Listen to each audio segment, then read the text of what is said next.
Bonjour et bienvenue à tous.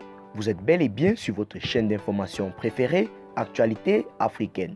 L'information nous place au sommet du monde et nous avons pour préoccupation majeure de vous informer non seulement sur l'actualité à l'échelle continentale, mais aussi mondiale. Alors, si vous êtes nouveau sur la chaîne, pensez à vous abonner.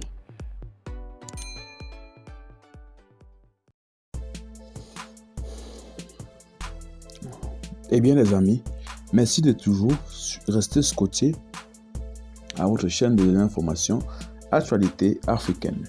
Cette chaîne-là qui s'est donnée pour principale mission et objectif de vous informer à l'échelle mondiale et internationale.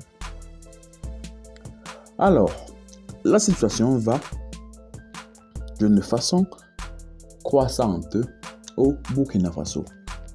Après le coup d'État orchestré par le colonel Ibrahim Traoré, lequel a perpétré la démission du président Paul-Henri Damiba, ce dernier, connu du nom de Paul, a démissionné et se refuge de nos jours au Togo. En effet, après 2 jours de confusion générale au Burkina Faso suite au coup d'État, le lieutenant-colonel Paul-Henri Damiba a rendu sa démission. Paul-Henri Damiba n'est plus le président du Burkina Faso, renversé le 30 septembre par les hommes menés par le colonel Ibrahim Traoré. Le tombeur de Roch Marc Karoué a rendu sa démission selon la médiation des fêtières des communautés religieuses et coutumières. Paul-Henri Damiba a posé cette condition en signant sa lettre de démission. Réfugié au Togo, le désormais ancien patron de la transition a quitté le Burkina pour se réfugier au Togo voisin. Il a quitté le Ouagadougou pour se rendre à Lomé avec l'accord de la CEDEAO. Une délégation de l'organisation sous-régionale se rendra dès lundi au Burkina Faso avec de nouvelles autorités.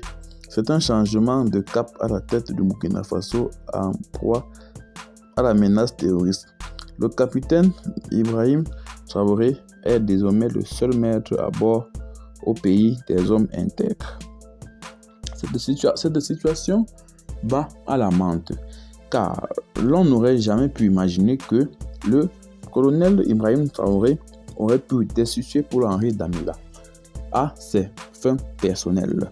Cette question suscite beaucoup de remous et de panique dans les cœurs des populations burkinabées, lesquelles populations se demandent comment cela a pu arriver, mais avec la loi et la force de la nature, certaines questions restent jusqu'ici non répondues. Ce faisant, que deviendra le Burkina Faso avec le nouveau règne d'Ibrahim Traoré? Cette question suscite beaucoup de remous. Alors, à cet effet, c'est donc ainsi que nous mettons fin à cette minute de l'information. Abonnez-vous à la chaîne si vous n'êtes pas encore. Surtout, partagez la vidéo si vous l'avez trouvée intéressante. On nous revoit très bientôt pour de nouvelles notes de l'information.